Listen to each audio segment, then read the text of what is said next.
Le chef de l'État est en Zambie où il a pris part à la 4e réunion de coordination de l'Union africaine, une réunion importante des chefs d'État de l'UA. Le thème retenu pour cette session est la sécurité alimentaire et nutritionnelle en Afrique. Vous suivrez le reportage de son arrivée dans ce journal.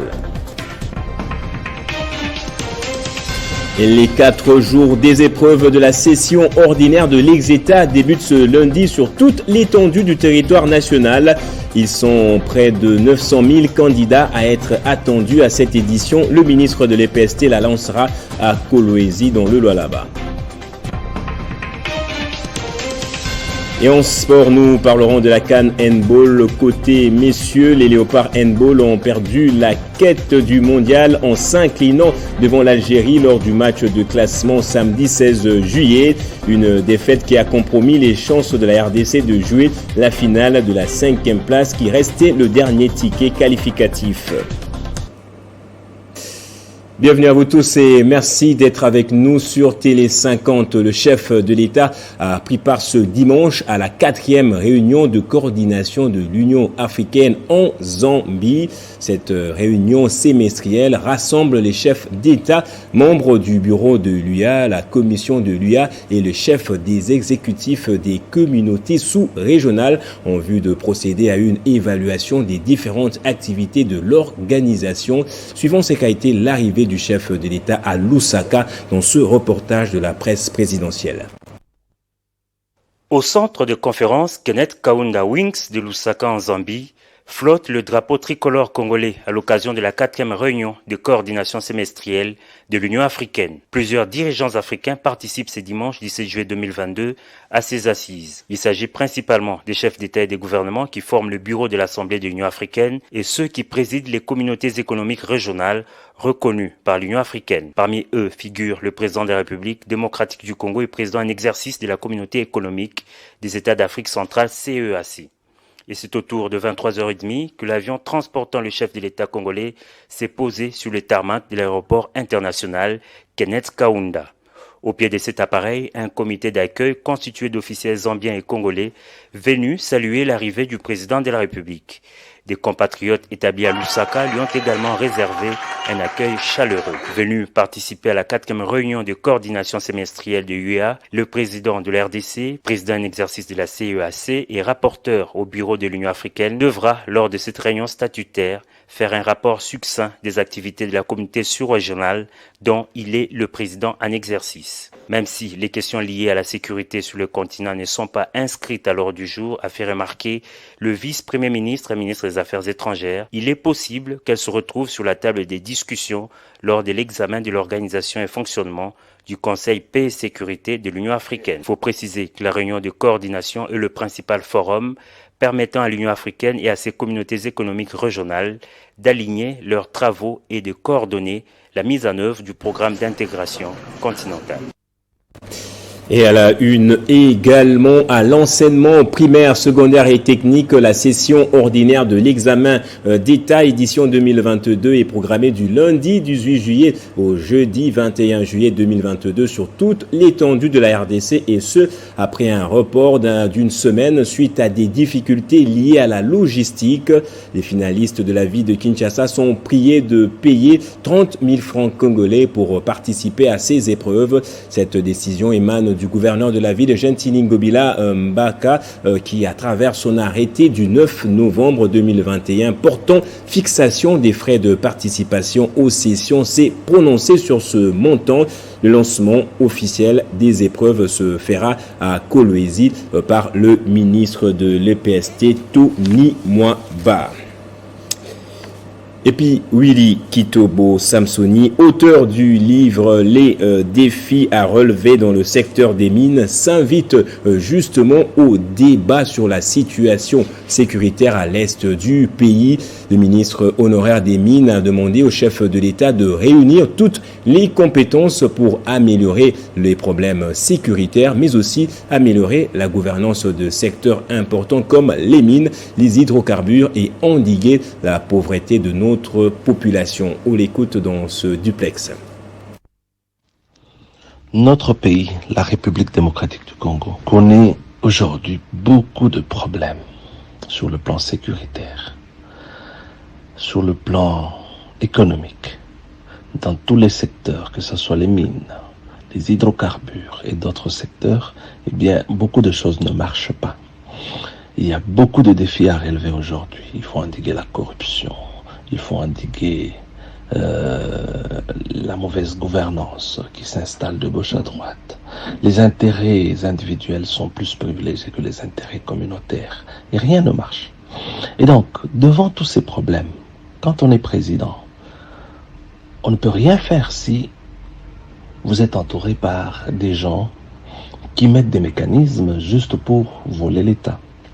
C'est pour ça, moi, j'insiste tous les jours que, au lieu que le président s'entoure des personnes qui le font croire parfois qu'il est le président d'une partie des Congolais, et pourtant il est le président de tout le monde, il faut un changement radical au niveau de la politique pour essayer de prendre toutes les compétences que nous avons à travers le pays, réfléchir ensemble et essayer de résoudre point par point tous les problèmes qui se posent dans notre pays.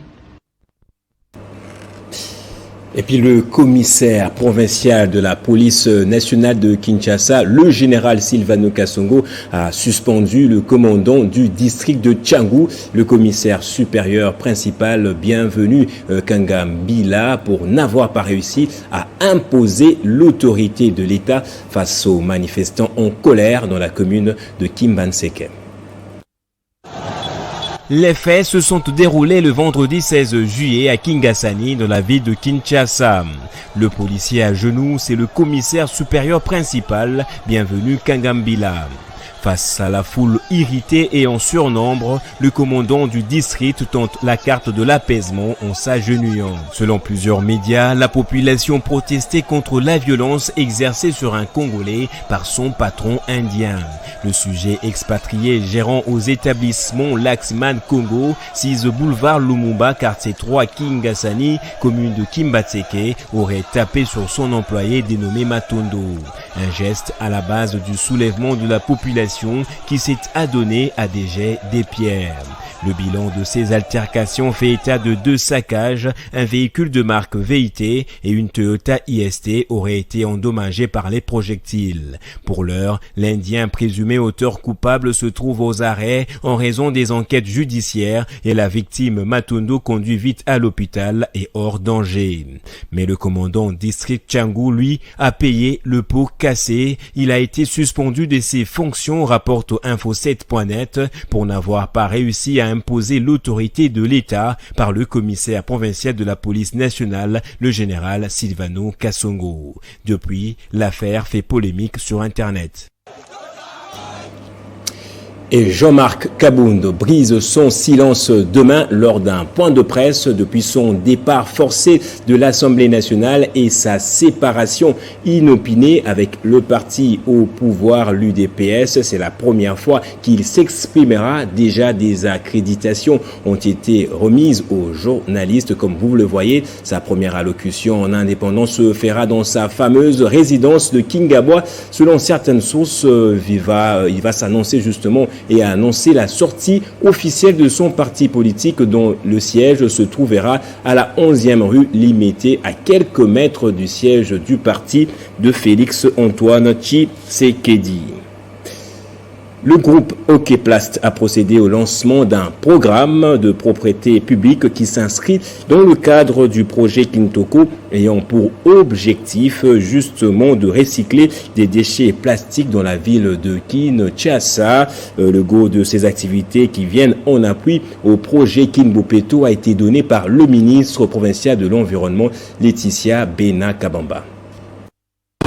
C'est à titre préventif que s'effectuent ces travaux. Souvent en temps de pluie, ce point de canalisation se trouve vite bondé, causant ainsi d'énormes inondations dans les milieux environnants. Ces opérations d'assainissement consistent spécialement au curage de plusieurs collecteurs rivières, surtout à des endroits où il se pose de problèmes de passage d'eau. Le projet Kintoko est né de la volonté du gouverneur de la ville de Kinshasa. Nous exécutons les clauses de la convention que nous avons signée avec la ville qui prévoit à ce que nous puissions accompagner la ville dans l'assainissement, dans la sensibilisation de la population. Donc voilà pourquoi nous avons choisi 2 sites il y a ce site ici, mais nous allons très prochainement vous inviter pour que vous puissiez voir également ce que nous faisons en face de l'hôpital HJ, première rue. Initié par le projet Kintoko, c'est sous l'œil vigilant du ministre provincial de l'Environnement que ces activités se réalisent. La commissaire générale Laetitia Bena-Kabamba a salué l'appui important de partenaires et a appelé la population à poser des gestes éco-citoyens responsables afin de protéger l'environnement.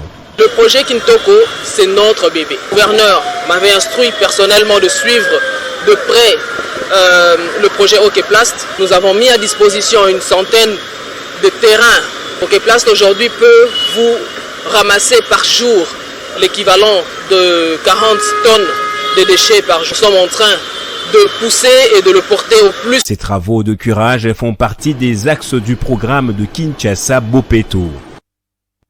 Et après la commune de Kalamou, le président du mouvement de solidarité pour le changement, Laurent Batumona, a communié avec la population de la Tiangou au terrain municipal de BKTF. Dans son discours, Laurent Batumona n'avait qu'un seul message, le soutien au chef de l'État et au FRDC. Accompagné de son épouse, la députée Frida Mouchi, et de plusieurs collaborateurs, Laurent Batumona poursuit sa campagne de mobilisation patriotique en vue de sensibiliser la population pour appuyer les efforts du chef de l'État Félix-Antoine Tshisekedi. Après le terrain Ekankar, il choisit le stade municipal de Massina qui a refoulé du monde.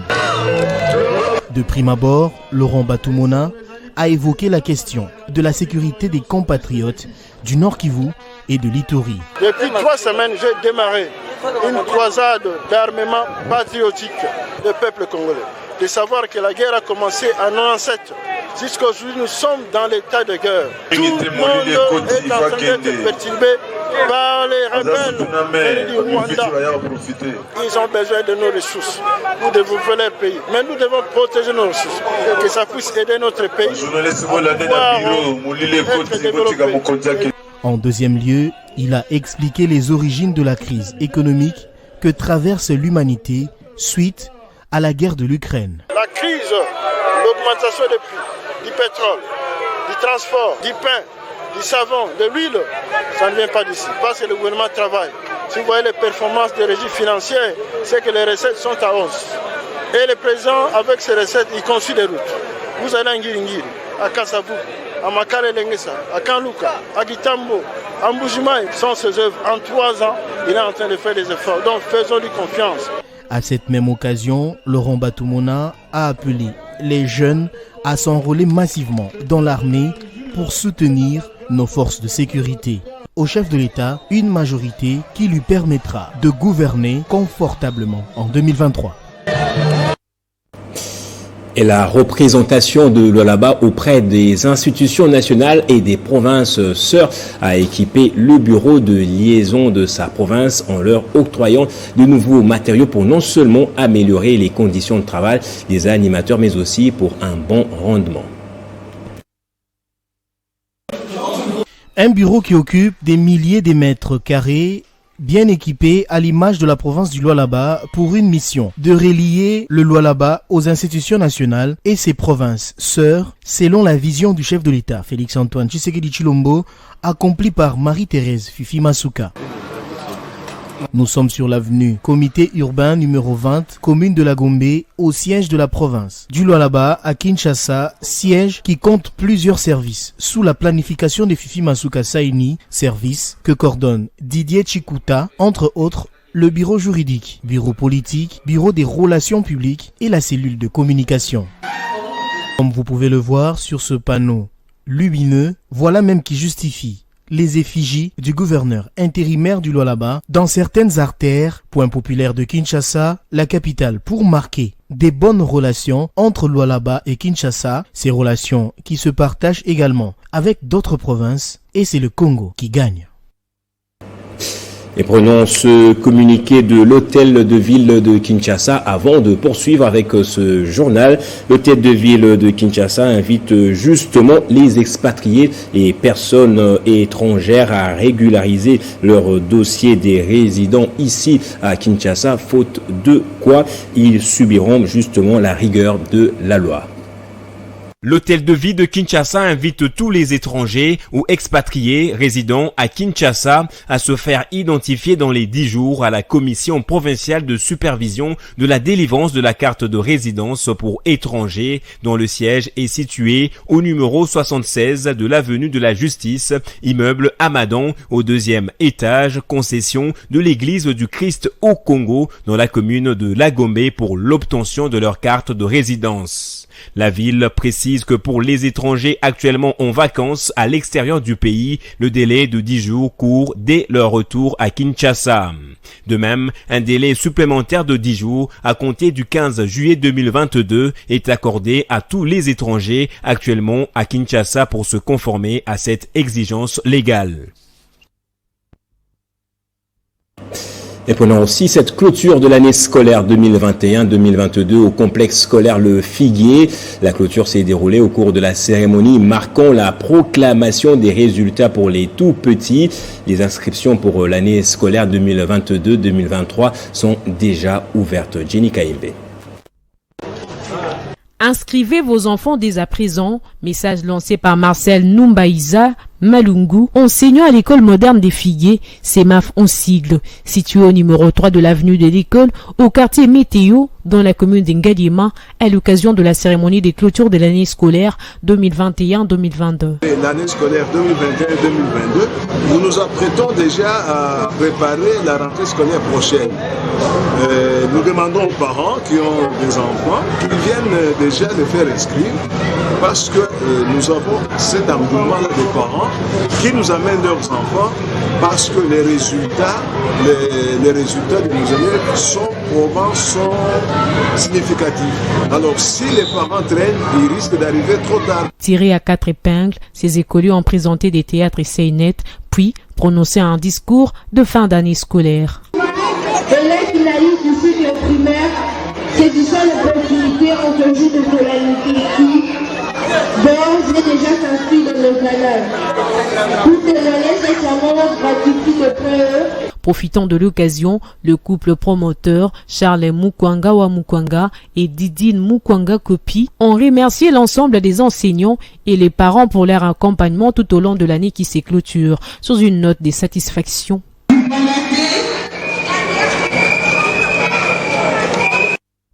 Et on termine en sport. CAN Handball 2022, déjà écarté de la course au titre par la Tunisie en se faisant éliminer en quart de finale. Les Léopards Handball messieurs de la RDC ont encore perdu la quête du mondial en s'inclinant devant l'Algérie lors du match de classement samedi 16 juillet dernier. Les Congolais ont été battus par les Fennecs d'Algérie au jet de 7 mètres. La finale de cette 25e édition de la CAN Handball messieurs se jouera entre le Cap-Vert et l'Égypte le 18 juillet prochain au Caire. Passe au rappel des titres à présent. Le chef de l'État est en Zambie où il a pris part à la 4e réunion de coordination de l'Union africaine, une réunion importante des chefs d'État de l'UA. Le thème de cette session plutôt porte sur la sécurité alimentaire et nutritionnelle en Afrique. Les 4 jours des épreuves de la session ordinaire de l'Ex-État débutent ce lundi sur toute l'étendue du territoire national. Ils sont près de 900 000 candidats à être attendus à cette édition. Le ministre de l'EPST la lancera à Kolwezi. Et en sport, nous avons parlé de la CAN Handball côté messieurs. Les Léopards Handball ont perdu la quête du mondial en s'inclinant devant l'Algérie lors du match de classement samedi 16 juillet. Une défaite qui a compromis les chances de la RDC de jouer la finale de la 5e place qui restait le dernier ticket qualificatif pour le mondial Suède-Pologne 2023. Et c'est par ici que prend fin ce journal. Merci à vous tous de l'avoir suivi. Très bonne suite de programme et soyez toujours heureux, madame, messieurs.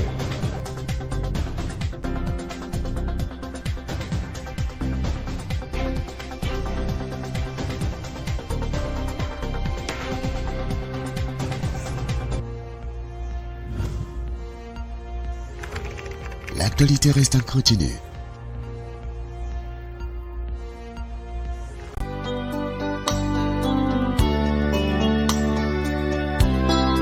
Les familles Bouchengwa, Muilare, Mbalambala et Shigeregere ont la profonde douleur d'annoncer aux amis et connaissances le décès de leur fils, père, épouse et oncle comme Muilare Biamungu, décès survenu le lundi 14 juillet à 14h à l'hôpital du Cinquantenaire. Le programme des obsèques se présente comme suit. Lundi 18 juillet à 18h, messe et veillée mortuaire en la résidence familiale 6 avenue Nseka numéro 9, référence église Pasteur Moupati, quartier Sebo, commune de Mongafula, entrée Triangle Cité Verte. Mardi 19 juillet à 10h, levée du corps et exposition à l'hôpital du Cinquantenaire. 12h, départ pour l'enterrement au cimetière de Kimberley. Ce communiqué tient lieu de faire part.